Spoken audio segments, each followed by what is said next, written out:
I bought my dream house, the one I'd been saving for since I was 20 years old, the one I sketched in notebooks during boring classes and pinned on vision boards while working double shifts.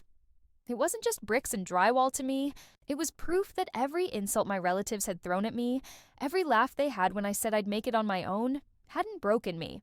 I painted the kitchen walls myself, the soft cream I'd always wanted, and hung little copper pans that gleamed in the sunlight. I strung fairy lights across the backyard, laid out cushions on the patio, even baked 3 kinds of pies so that when my family arrived for the housewarming, they'd feel welcome. They'd see that I wasn't the lost, naive girl they thought I was. I sent invitations weeks in advance, carefully worded, polite, excited, and I checked my phone a dozen times that morning, waiting for someone to text, "We're on our way." But the driveway stayed empty, my pies cooled untouched. The chair sat in silence, and when I finally called my cousin to ask if they were running late, her words cut me in half. "Oh, didn't anyone tell you? We're all at Aunt Linda's place. She wanted to have a get-together, too." I remember standing there with the phone pressed to my ear, staring at the fairy lights I'd hung with such hope, feeling the air drain out of the house I thought was finally mine, finally safe. I set the phone down, and for a moment the silence inside my new home was almost unbearable. The table I had laid out looked like something from a magazine spread. Porcelain plates I'd saved for, cloth napkins tied with ribbon, 3 kinds of pies cooling on the counter, fairy lights strung in gentle arcs outside. Everything was waiting for laughter, footsteps, glasses clinking. But it was all still. I kept glancing at the door, half expecting it to open anyway, as if my family would burst in with late apologies and excuses. Instead, the only sound was the soft ticking of the clock I'd hung in the entryway just yesterday. The truth hit slowly, like water seeping through a crack. Not a single one of them was coming. They had all chosen to go elsewhere, together, without even telling me. I remembered every sarcastic remark my parents had made when I told them I wanted to buy a house by myself. "Don't get ahead of yourself. You'll never keep up with the payments. Who do you think you are?" My sister once laughed outright when I showed her listings I was looking at, saying it was cute that I still believed in fairy tales. And now here I was, standing in the middle of the fairy tale I had built with my own 2 hands. And the people who should have cared the most hadn't even bothered to show up for the first page of it. I felt humiliated, but underneath that humiliation was something hotter, steadier, almost frightening in its clarity. This would be the last time they dismissed me, the last time they treated me like I was invisible. They thought skipping my housewarming was just a casual choice. But I knew in that moment they had lit the fuse for something they weren't ready to face. I didn't cry that night. I walked through every room of my new home slowly, one by one, as if to remind myself that I had done this without them. The mortgage papers had my name on them alone. The down payment had come from years of double shifts and skipped vacations. And every nail, every painted wall carried proof of the life I had built brick by brick. But the memories pressed against me like shadows. Years of being the afterthought, the scapegoat, the one no one bothered to count in. Growing up, my brother was the golden child, the one who got the new car for graduation, the applause at every family dinner. I was the responsible one, which in my family meant the one they could dump extra chores on, the one expected to babysit for free, lend money without expecting repayment, smile when excluded. My parents used the word help like a weapon. Help your brother with his college application, help us by skipping that trip so we can afford his tuition, help out with your cousin's wedding. You don't need to buy yourself anything fancy. Help always meant sacrifice. And whenever I pushed back, I was told I was selfish, ungrateful, dramatic. By the time I was old enough to leave, their voices were so deeply lodged in my head that even signing the paperwork for this house felt like breaking a commandment. When I announced the purchase, I had hoped, foolishly, I see now, that maybe they would be proud. That maybe for once they would look at me and see an adult who had carved out a life worth respecting. Instead, my father just muttered that it was a lot of responsibility, and my mother's only comment was that I shouldn't. Brag about it online because people will think you're showing off. And my brother, he smirked and said, "Good luck keeping it when the repairs start piling up." That smirk, the same one he wore every time he reminded me that in their eyes he would always be one step above me, has been burned into my mind. since childhood. At Christmas, when he opened yet another expensive gift from my parents, while I unwrapped a clearance sweater. At his graduation party, when they rented a hall while mine was celebrated in the backyard with paper plates. At every holiday table where my achievements were brushed off, minimized, treated as background noise while his smallest victories were paraded like banners. So when none of them showed up for the housewarming, I understood it wasn't forgetfulness. It wasn't bad timing, it was a choice. They wanted me to feel small again, like the little sister waiting on the sidelines. Only now I wasn't small anymore, and their absence didn't diminish me. It exposed them. It exposed the fact that they had built their comfort, their golden child narrative, on the assumption that I would always play along, always be the quiet one, the accommodating one. That night, standing alone in my living room surrounded by untouched food and empty chairs, I realized the script had finally flipped. If they wanted me invisible, they were about to learn what it felt like when I stopped showing up for them too. The next morning, I woke up with that hollow feeling still lodged in my chest, but instead of curling into it, I opened my laptop. Something inside me had shifted. I wasn't just going to swallow this the way I had swallowed every slight, every skipped holiday card, every time they told me to understand why my brother's needs came before mine. I started scrolling through my bank app, my emails, every single receipt I had ever saved. And that's when I noticed the charge. A 4-figure transaction from my credit card dated 2 days before my housewarming for a catering service in the same town my aunt lived in. At first, I thought it had to be fraud, but then I remembered last year my mother had insisted I give her emergency access to one of my cards just in case something happened. I'd forgotten about it in the chaos of saving for the house, but now it stared me in the face.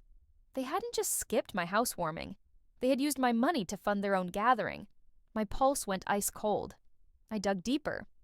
Screenshots of text messages from my cousin started popping up in my head. The way she had casually mentioned Aunt Linda handling the food.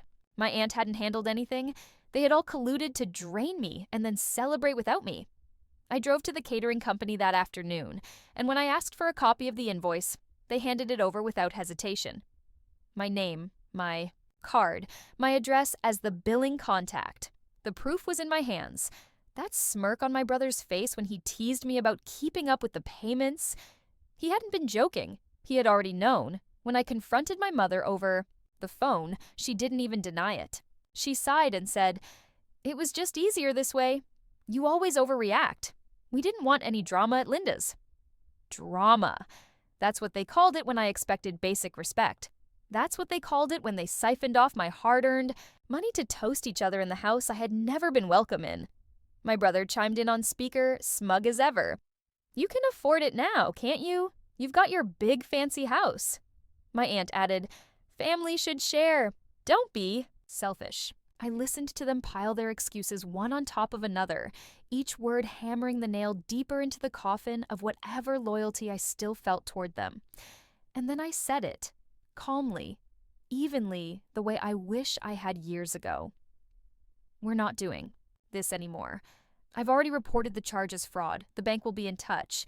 And after that, you will not hear from me again." Silence stretched on the line, broken only by my mother's gasp. My brother tried to laugh it off, but the wobble in his voice betrayed him. My aunt sputtered something about consequences, but I had already hung up. That evening, I sat at my dining table, the same one that had been set for ghosts the night before, and drafted an email to my lawyer. I laid out everything. The unauthorized charges, the bank statements, the invoice with my name, the recorded call I had made during our confrontation. My lawyer's response was immediate. What they had done was financial fraud, plain and simple. If I wanted to pursue it, there would be investigations, hearings, restitution. For once, the power was in my hands. The following weeks were a blur of phone calls, case numbers, and official letters. The bank froze the disputed funds. The catering company was subpoenaed for records. My lawyer kept me updated, his voice steady, professional, almost detached. But every detail he listed felt like fuel. Word began to spread through the family grapevine. My cousin messaged me in a panic, begging me not to drag everyone into court. My mother sent me voicemails dripping with guilt, reminding me of childhood memories, trying to soften me with nostalgia. My brother? He finally called. his voice stripped of the usual arrogance. And for the first time in my life, he didn't sound untouchable. He sounded scared. By then, the pies I had baked for the housewarming were long gone, the fairy lights outside already dimmed from summer storms. But I didn't feel empty anymore. I felt sharp. I felt like every slight, every ignored invitation, every time they had told me to help and then stolen from me, it was all finally stacking up into something undeniable. They thought they could erase me from the picture, but instead, they had written themselves into a fraud investigation with my name as the complainant. And here's the part they never saw coming. I wasn't even angry in the loud, screaming way they always accused me of being. I was quiet, measured, patient. I let the lawyers and the bank officials handle the noise while I focused on building the life they swore I couldn't have. Every time I walked through my front door, I felt a little more distance from them, a little more clarity. They hadn't been family for a long time. They had been users, and I was finally cutting the cord. The investigation moved faster than I expected. Within 2 months, my bank had not only refunded the money, but also flagged the entire incident for potential criminal review. The catering company provided their signed receipts, all matching the fraud report, and suddenly my relatives couldn't shrug it off as a family misunderstanding anymore. I'll never forget the day my mother called me, her voice shaking, begging me to fix this before it ruins your brother's future. Her desperation would have broken me years ago, but now it just exposed the rot. They had no problem ruining mine when they drained me dry, but the moment accountability landed on their golden child, suddenly I was supposed to step back into the role of savior. I told her calmly, "I'm not your safety net anymore," and hung up. Then came the public fallout. A neighbor of my aunt's let it slip that the catering staff had gossiped about how the bill ended up on the wrong daughter's card. Word spread fast. Suddenly, the picture-perfect reputation my family had curated for decades, the one where my parents were the generous hosts, my brother the golden success, my aunt the social matriarch, was cracking. Friends stopped showing up to their gatherings. My cousin's husband confronted them openly about borrowing money they never repaid. People they had leaned on for years started distancing themselves, realizing the pattern now that someone had dragged it into the light. For once, I wasn't the crazy one making drama. The evidence spoke for itself. The legal pushback was nastier. My aunt tried to claim she had my verbal permission to use the card. My brother even suggested I had donated the money as a gift to support the gathering, but the recorded call I had saved shut those arguments down instantly. Hearing their own voices played back by my lawyer in a conference room was like watching a stage mask crack. My aunt's tone, shrill and defensive. My brother's smirk reduced to awkward silence. My mother's sigh weaponized against her as proof that she knew. The more they tried to wriggle out, the deeper they sank. In the end, they signed a settlement. Agreement to repay me not only for the catering, but for emotional and reputational damages. My lawyer grinned when he told me it was one of the fastest negotiations he'd ever witnessed. Not because they were cooperative, but because the evidence was so airtight. And here's the part I didn't anticipate. The settlement was money, yes, but the true revenge came afterward. I cut all contact, blocked their numbers, and wordlessly removed myself from every group chat, every family email thread. Holidays passed and my phone stayed quiet. My house, my dream house, became my sanctuary. I planted a small garden in the backyard where the fairy lights still hung, and every bloom felt like proof that I could build beauty without their approval. Neighbors became friends. Colleagues dropped by for dinners, filling the table that had once sat empty. Slowly, laughter did echo in those rooms. But it wasn't theirs. It was mine. The last time I saw my brother was by accident. Months later, I was at a local cafe when he walked in. His smirk was gone.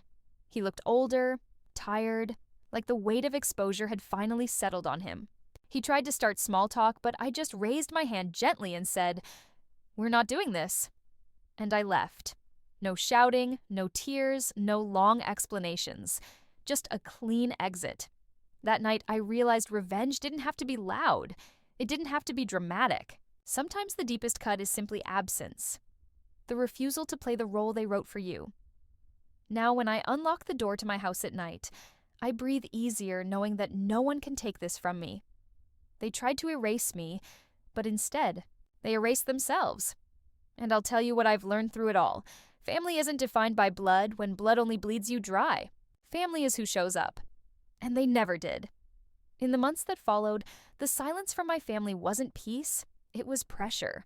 They tried every tactic they had used on me my entire life, just turned up louder. Letters arrived in my mailbox, first dripping with guilt. Your father isn't sleeping. Your brother has lost opportunities because of this. You'll regret tearing the family apart. When I didn't respond, the tone shifted to anger. You're ungrateful. You'll be alone when you need us. Blood is thicker than water. But I had already built a wall they couldn't climb. For the first time in my life, I didn't feel trapped by their words. I saved every letter, every voicemail, sent them straight to my lawyer, and then went back to planting roses in my garden. The cracks in their perfect image grew wider. My father had prided himself on being respected in the community, but now whispers followed him at church, at the grocery store, even at the barber's. My brother lost a business deal when a potential partner Googled his name and found the settlement. Records that had been quietly filed, but not quietly enough. My aunt, the queen of appearances, had her circle shrink as fast as her voice grew shrill, because no one wanted to be associated with a family scandal that was starting to look less like a misunderstanding and more like a pattern. And all of it happened without me lifting a finger.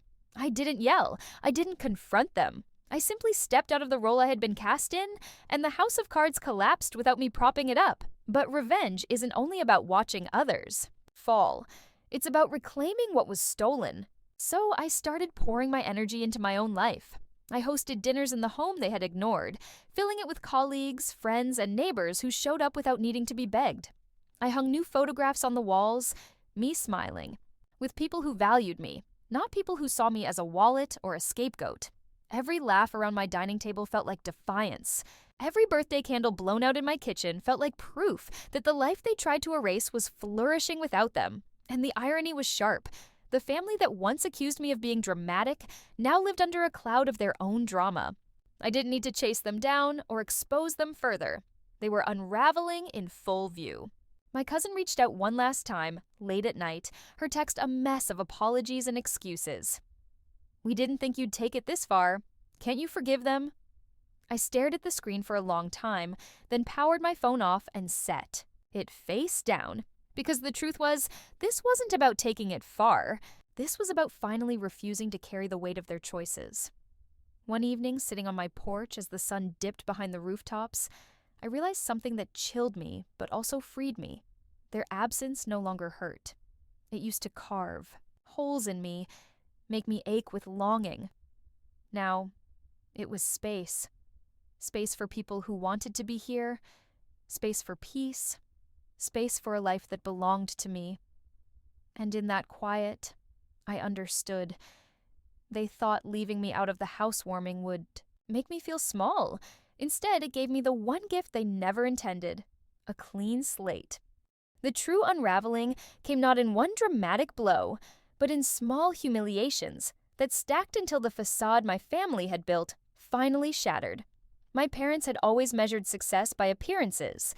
The car in the driveway, the brand names. On their clothes, the number of people who came to their holiday parties. But with the settlement hanging over them like a storm cloud, invitations went unanswered. The same neighbors who once flocked to their backyard barbecues now politely declined, whispering excuses. The same people who had praised my brother as a golden child now eyed him with suspicion, remembering that smirk, the arrogance, and connecting it to the fraud. It wasn't me who destroyed their reputation. It was their own choices, documented, undeniable, replayed in voices they couldn't erase. I knew it cut them the deepest when my absence spoke louder than my presence ever had. At Thanksgiving, I received a half-hearted invitation at the last minute, a text sent more out of desperation than care. Come by for dinner. Let's forget all this. Forget. As if the years of dismissal and the theft of my hard-earned money could vanish. With one turkey dinner, I didn't even answer. Instead, I spent the holiday with friends who laughed, shared stories, passed dishes across my own table, and looked me in the eye with warmth that had nothing to do with obligation. The difference was blinding, and I wondered how I had ever believed I was starved for family when real connection had been waiting all along outside their walls. The legal process dragged on longer than I wanted, but each new piece of paper, each formal letter, each acknowledgement from officials reminded me this was no longer about begging for scraps of love or respect. This was about boundaries written in ink. When the final restitution payment hit my account, I stared at the numbers on the screen and felt something shift in me. It wasn't the money that mattered, it was the proof. Proof that I wasn't crazy, I wasn't dramatic, I wasn't overreacting. Proof that they had crossed a line and the world outside our family bubble had agreed. And yet, the real revenge wasn't found in the courtroom or the bank statements. It was in my day-to-day life. Walking through the aisles of the hardware store and buying paint without worrying about someone mocking my choices. Sitting on my porch with coffee, not bracing for a phone call demanding I drop everything to fix a crisis I didn't cause. Hosting Sunday dinners where the only expectation was joy. My home became more than shelter. It became a declaration that I existed fully without needing their approval.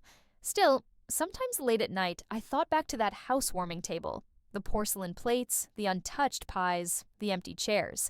It used to feel like the symbol of my loneliness, but now I saw it differently.